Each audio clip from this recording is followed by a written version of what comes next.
বিয়ে করার জন্য 100-100 খুঁজবেন না। বিয়ে করার জন্য কি খুঁজবেন দেখেন, সে আল্লাহকে কতটুকু ভালোবাসে, নবীকে কতটুকু ভালোবাসে, এই দুইটা জিনিস দেখেন। কারণ যাকে আপনি আজকে 10 তলা দেখে বিয়ে দিচ্ছেন, এক সপ্তাহ পরে তো ভূমিকম্পে 10 তলা ভাঙ্গেও পড়ে যেতে পারে। তো এই 10 তলা দেখে বিয়ে দিয়েন না। আল্লাহ এবং রসুলের প্রতি কতটুকু শ্রদ্ধা ভালোবাসা আছে, এই দুইটা জায়গায় যদি ঠিক থাকে না, ডিভোর্সের হার দেখবেন দিন দিন কমে যাচ্ছে। এক, দ্বিতীয় নম্বর, যত টাকাওয়ালা ডিভোর্সও বেশি। ভাই কথা বলেন না, তার টাকার গরম এমন পর্যায়ে চলে গেছে, কিরে তোর 20 লাখ টিয়া এখন চেক লিখে দিউম দে, এখন আছে না নাই? ওনার কাছে আর সম্পর্কের সে টানটা নাই।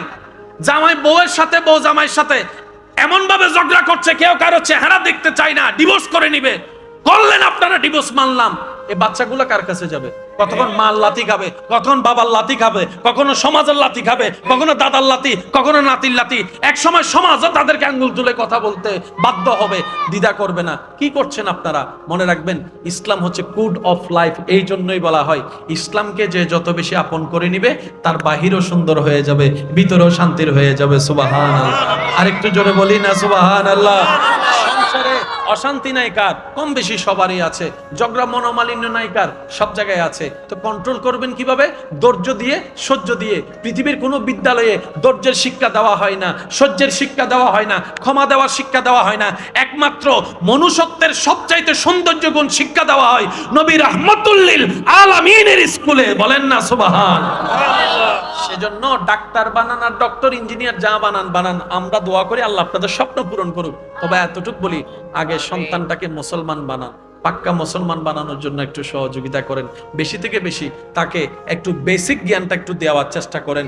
এখন আমার অনেক ভাইয়েরা সাহাবার নামরা জানে না, আমার অনেক ভাইয়েরা 5 ওয়াক্ত নামাজে কয় ওয়াক্তের কত রাকাত এটাও পর্যন্ত জানে না। এটা আমাদের জন্য বড় ব্যর্থতা। অনেক ভাইয়েরা হয়তো কোরআনটা একটু একটু পড়তে পারে, এটা আমাদের জন্য বড় ব্যর্থতা। ভাই একটু চেষ্টা করলেই সব সম্ভব। মনে রাখবেন, বান্দা যখন মন থেকে চেষ্টা করে, রবের রহমতও তাকে এগিয়ে দেওয়ার জন্য সহযোগিতা করে। চিৎকার দিয়ে বলেন সুবহানাল্লাহ। রব বলে যে আমার বান্দাকে শয়তান এত গুতানোর পরও দেখ, আমার বান্দা সিজদা বন্ধ করে নাই, রুকু বন্ধ করে নাই। আপনার মনে হতে পারে এই নামাজের তো সে কোয়ালিটি নাই যেটা রবের পছন্দ হবে। হ্যাঁ, কথা সত্য, কিন্তু সবকিছু কোয়ালিটি দিয়ে হয় না, অনেক কিছু প্রেম দিয়েও হয়ে যায়, ভালোবাসা দিয়েও হয়ে যায়।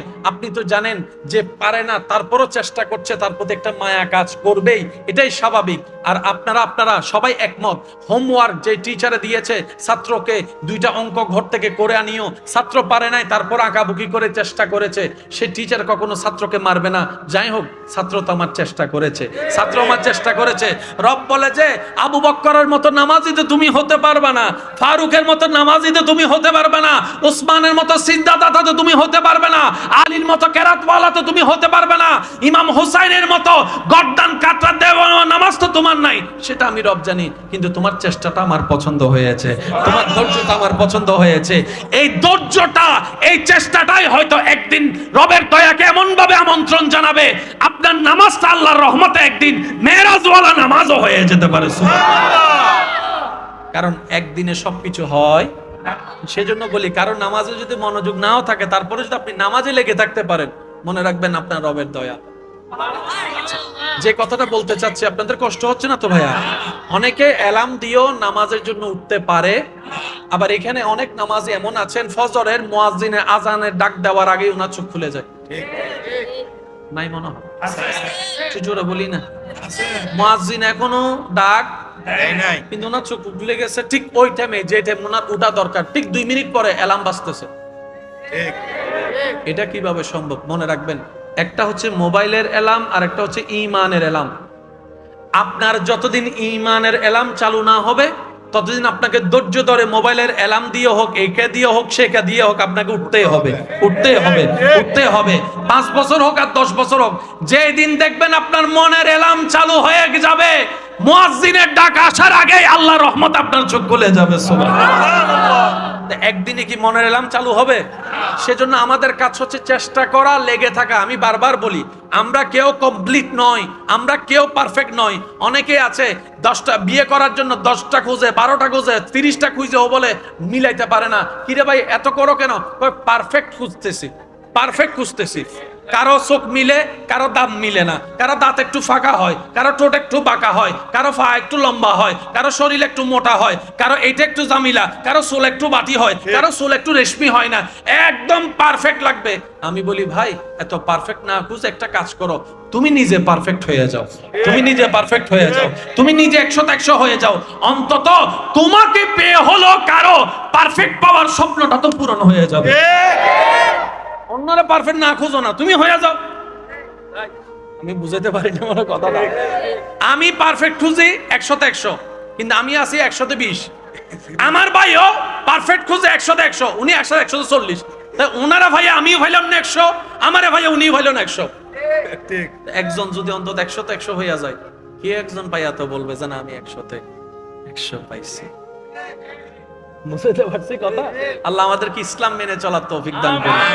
বিশ্বাস করেন ভাই, ইসলামের মতো গোছানো সুন্দর পরিপাটি পৃথিবীতে আর কিচ্ছু নাই। কিভাবে বুঝায়? আচ্ছা, আমাদের শিক্ষা প্রতিষ্ঠানের মধ্যে সমাজ বিজ্ঞান আছে না? শেষ ভালো যার সব ভালো তার। আওয়াজটা একটু বড় দেন। সমাজ বিজ্ঞান আছে না? রাষ্ট্রবিজ্ঞান আছে না? এই সমাজ বিজ্ঞান পড়া কয়জনের সমাজ সুন্দর হইছে দেখেন। বাস্তব যেটা সেটা বলেন না, আরো অসুন্দর হয়ে গেছে। রাষ্ট্রবিজ্ঞান পরে কয়টা রাষ্ট্র সুন্দর হয়েছে? অথচ আপনার আমার নবী রহমাতুল্লিল আলামিন রাষ্ট্রবিজ্ঞানের সেক্টর দিয়ে যদি আপনি চশমা দিয়ে দেখেন, একদম সুপারলেটিভে 1 নম্বরে থাকবে আপনার আমার নবী রহমাতুল্লিল আলামিন। আপনি যদি সমাজ বিজ্ঞানের চশমা দিয়ে দেখেন, দেখবেন সমাজ নিয়ন্ত্রণের ক্ষেত্রে আপনার আমার নবীর মতো দ্বিতীয় আর কাউকে খোঁজা পাওয়া যাবে না। পরিবেশ বিজ্ঞান বলেন, পরিবার বলেন, সর্বদিকে ইন্নাকা লা আলা খুলুকিন আযীম ওয়ালা আপনার আমার নবী রহমাতুল্লিল আলামিন বলেন সুবহানাল্লাহ। সারা রাত না ঘুমাইলেও আপনার ঘুম আসবে না, কিন্তু আজান দিলে একটু বলেন না, সারা রাত মোবাইল চিপলে ঘুম। যখন মসজিদের মিনার থেকে আওয়াজ আসে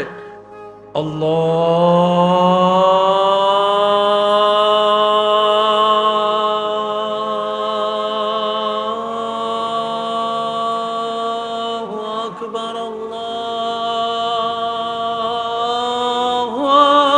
আকবার, সাথে সাথে দেখবেন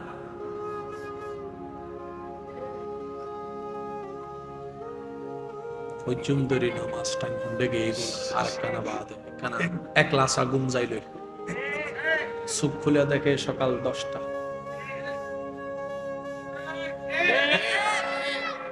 খেয়াল করছেন এটা? যদি করে থাকেন আওয়াজ দেন। খেয়াল করছেন? মনে রাখবেন, আরো নামাজে যদি মনোযোগ না হয় খুশি হয়ে যান, এটা রবের দয়া। সুবহানাল্লাহ। আমরা নেগেটিভ শুনতে শুনতে এমন পর্যায়ে চলে গেছি যে নেগেটিভের ভিতরে যে পজিটিভ থাকতে পারে সেটা আমরা বুঝতে পারি না। আপনি নামাজে দাঁড়ালেন কাকে খুশি করার জন্য? মনোযোগ লড়াই ফেলছে কে? তারপর আপনি নামাজে আছেন কার খুশির জন্য? এটাও তো বড় দয়া। সুবহানাল্লাহ বলেন। আপনি নামাজ পড়ছেন, আল্লাহু আকবার।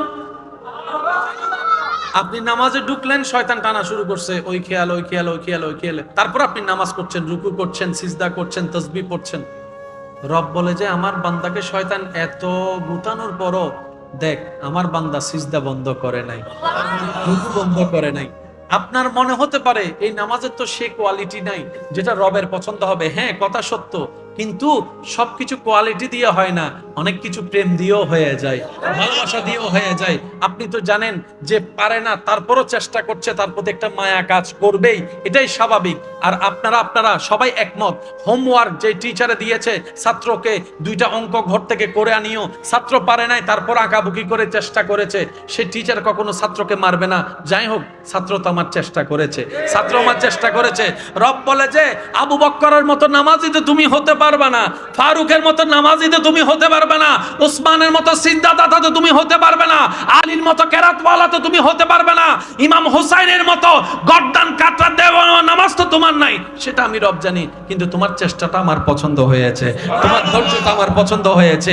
এই ধৈর্যটা, এই চেষ্টাটাই হয়তো একদিন রবের দয়াকে এমন ভাবে আমন্ত্রণ জানাবে, আপনার নামাজটা আল্লাহর রহমতে একদিন মেরাজওয়ালা নামাজও হয়ে যেতে পারে। কারণ একদিনে সবকিছু হয়। সেজন্য বলি, কারণ নামাজে যদি মনোযোগ নাও থাকে, তারপরে যদি আপনি নামাজে লেগে থাকতে পারেন, মনে রাখবেন আপনার রবের দয়া। যে কথাটা বলতে চাচ্ছি, আপনাদের কষ্ট হচ্ছে না তো ভাইয়া? অনেকে অ্যালার্ম দিয়েও নামাজের জন্য উঠতে পারে, আবার এখানে অনেক নামাজি এমন আছেন ফজরের মুয়াজ্জিনের আজানের ডাক দেওয়ার আগেই ওনার চোখ খুলে যায়। নাই মনে হয়? একটু জোরে বলি না, মুয়াজ্জিন এখনো ডাক নাই, কিন্তু ওনার চোখ খুলে গেছে ঠিক ওই টাইমে, যে টাইম ওনার ওঠা দরকার, ঠিক 2 মিনিট পরে অ্যালার্ম বাজতেছে। এটা কিভাবে সম্ভব? মনে রাখবেন, একটা হচ্ছে মোবাইলের অ্যালার্ম, আর একটা হচ্ছে ঈমানের অ্যালার্ম। আপনার যতদিন ঈমানের অ্যালার্ম চালু না হবে, ততদিন আপনাকে ধৈর্য ধরে মোবাইলের অ্যালার্ম দিয়ে হোক, একে দিয়ে হোক, সেকে দিয়ে হোক, আপনাকে উঠতেই হবে, উঠতেই হবে, উঠতেই হবে। 5 বছর হোক আর 10 বছর হোক, যেদিন দেখবেন আপনার মনের অ্যালার্ম চালু হয়ে যাবে, মুয়াজ্জিনের ডাক আসার আগেই আল্লাহর রহমত আপনার চোখ খুলে যাবে। সুবহানাল্লাহ। একদিনে কি মনের অ্যালার্ম চালু হবে? সেজন্য আমাদের কাজ হচ্ছে চেষ্টা করা, লেগে থাকা। আমি বারবার বলি, আমরা কেউ কমপ্লিট নয়, আমরা কেউ পারফেক্ট নয়। অনেকে আছে 10টা বিয়ে করার জন্য 10টা খুঁজে, 12টা খুঁজে, 30টা খুঁজে, ও বলে মিলাইতে পারে না। কিরে ভাই এত করো কেন? পারফেক্ট খুঁজতেছি, পারফেক্ট খুঁজতেছি। কারো চোখ মিলে, কারো দাঁত মিলে না, কারো দাঁত একটু ফাঁকা হয়, কারো ঠোঁট একটু বাঁকা হয়, কারো পা একটু লম্বা হয়, কারো শরীর একটু মোটা হয়, কারো এইটা একটু জামিলা, কারো চুল একটু বাটি হয়, কারো চুল একটু রেশমি হয় না, একদম পারফেক্ট লাগবে। আমি বলি ভাই, এত পারফেক্ট না খুঁজে একটা কাজ করো, তুমি নিজে পারফেক্ট হয়ে যাও, তুমি নিজে পারফেক্ট হয়ে যাও, তুমি নিজে 100-100 হয়ে যাও। অন্তত তোমাকে পেয়ে হলো কারো পারফেক্ট পাওয়ার স্বপ্নটা তো পূরণ হয়ে যাবে। অন্যরা পারফেক্ট না খুঁজো না, তুমি হয়ে যাও। আমি বুঝাতে পারি না আমার কথাটা।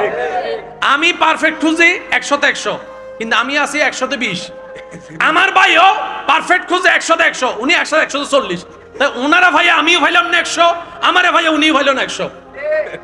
একজন যদি অন্তত 100-100 হইয়া যায়, কে একজন ভাইয়া তো বলবে যে না আমি 100-100 পাইছি। বুঝতে পারছি কথা? আল্লাহ আমাদেরকে ইসলাম মেনে চলার তৌফিক দান করুন। বিশ্বাস করেন ভাই, ইসলামের মতো গোছানো সুন্দর পরিপাটি পৃথিবীতে আর কিচ্ছু নাই। কিভাবে বুঝাই? আচ্ছা, আমাদের শিক্ষা প্রতিষ্ঠানের মধ্যে সমাজ বিজ্ঞান আছে না? আছে। শেষ ভালো যার সব ভালো তার। আওয়াজটা একটু বড় দেন। সমাজ বিজ্ঞান আছে না? আছে। রাষ্ট্রবিজ্ঞান আছে না? আছে। এই সমাজ বিজ্ঞান পড়া কয়জনের সমাজ সুন্দর হইছে দেখেন? বাস্তব যেটা সেটা বলেন না, আরো অসুন্দর হয়ে গেছে। রাষ্ট্রবিজ্ঞান পরে কয়টা রাষ্ট্র সুন্দর হয়েছে? অথচ আপনার আমার নবী রাহমাতুল লিল আলামিন রাষ্ট্রবিজ্ঞানের সেক্টর দিয়ে যদি আপনি চশমা দিয়ে দেখেন, একদম সুপারলেটিভে 1 নম্বরে থাকবে আপনার আমার নবী রাহমাতুল লিল আলামিন। আপনি যদি সমাজ বিজ্ঞানের চশমা দিয়ে দেখেন, দেখবেন সমাজ নিয়ন্ত্রণের ক্ষেত্রে আপনার আমার নবীর মতো দ্বিতীয় আর কাউকে খোঁজা পাওয়া যাবে না। পরিবেশ বিজ্ঞান বলেন, পরিবার বলেন, সর্বদিকে ইন্নাকা লা আলা খুলুকিন আযীম ওয়ালা আপনার আমার নবী রাহমাতুল লিল আলামিন বলেন সুবহানাল্লাহ। আর একটু জোরে বলি না সুবহানাল্লাহ।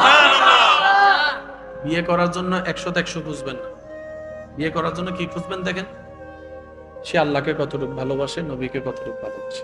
এই দুইটা জিনিস দেখেন। কারণ যাকে আপনি আজকে 10 তলা দেখে বিয়ে দিচ্ছেন, 1 সপ্তাহ পরে তো ভূমিকম্পে 10 তলা ভাঙ্গেও পড়ে যেতে পারে। তো এই 10 তলা দেখে বিয়ে দিয়েন না। আল্লাহ এবং রসুলের প্রতি কতটুকু শ্রদ্ধা ভালোবাসা আছে, এই দুইটা জায়গায় যদি ঠিক থাকে না, ডিভোর্সের হার দেখবেন দিন দিন কমে যাচ্ছে। এক। দ্বিতীয় নম্বর, যত টাকাওয়ালা ডিভোর্সও বেশি। ভাই কথা বলেন না, তার টাকার গরম এমন পর্যায়ে চলে গেছে, কিরে তোর 20 লাখ টিয়া এখন চেক লিখি দিউম দে, এখন আছে না নাই? ওনার কাছে আর সম্পর্কের সে টানটা নাই। জামাই বউয়ের সাথে, বউ জামাইয়ের সাথে এমন ভাবে ঝগড়া করছে, কেউ কারো চেহারা দেখতে চায় না, ডিভোর্স করে নিবে। করলেন আপনারা ডিভোর্স, মানলাম। এই বাচ্চাগুলো কার কাছে যাবে? কতক্ষণ মার লাথি খাবে, কখন বাবার লাথি খাবে, কখনো সমাজের লাথি খাবে, কখনো দাদার লাথি, কখনো নাতির লাথি। এক সময় সমাজও তাদেরকে আঙ্গুল তুলে কথা বলতে বাধ্য হবে, দ্বিধা করবে না। কি করছেন আপনারা? মনে রাখবেন, ইসলাম হচ্ছে কোড অফ লাইফ। এই জন্যই বলা হয়, ইসলামকে যে যত বেশি আপন করে নিবে তার বাহিরও সুন্দর হয়ে যাবে, ভিতরেও শান্তির হয়ে যাবে। সুবহানাল্লাহ। আরেকটু জোরে বলি না সুবহানাল্লাহ। সংসারে অশান্তি নাই কার? কম বেশি সবারই আছে। ঝগড়া মনোমালিন্য নাই কার? সব জায়গায় আছে। তো কন্ট্রোল করবেন কিভাবে? ধৈর্য দিয়ে, সহ্য দিয়ে। পৃথিবীর কোনো বিদ্যালয়ে ধৈর্যের শিক্ষা দেওয়া হয় না, সহ্যের শিক্ষা দেওয়া হয় না, ক্ষমা দেওয়ার শিক্ষা দেওয়া হয় না। একমাত্র মনুষ্যত্বের সবচাইতে সৌন্দর্য গুণ শিক্ষা দেওয়া হয় নবী রাহমাতুল লিল আলামিনের স্কুলে। বলেন না সুবহানাল্লাহ। সেজন্য ডাক্তার বানান আর ডক্টর ইঞ্জিনিয়ার যা বানান বানান, আমরা দোয়া করি আল্লাহ আপনাদের স্বপ্ন পূরণ করুক। তবে এতটুকু বলি, আগে সন্তানটাকে মুসলমান বানান। পাক্কা মুসলমান বানানোর জন্য একটু সহযোগিতা করেন, বেশি থেকে বেশি তাকে একটু বেসিক জ্ঞানটা একটু দেওয়ার চেষ্টা করেন। এখন আমার অনেক ভাইয়েরা সাহাবার নামরা জানে না, আমার অনেক ভাইয়েরা 5 ওয়াক্ত নামাজে কয় ওয়াক্তের কত রাকাত এটাও পর্যন্ত জানে না। এটা আমাদের জন্য বড় ব্যর্থতা। অনেক ভাইয়েরা হয়তো কোরআনটা একটু একটু পড়তে পারে, এটা আমাদের জন্য বড় ব্যর্থতা ভাই।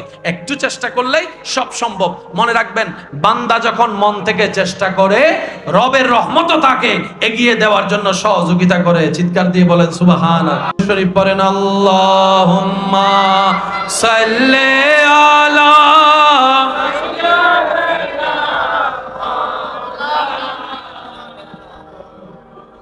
ওয়ালা আলে।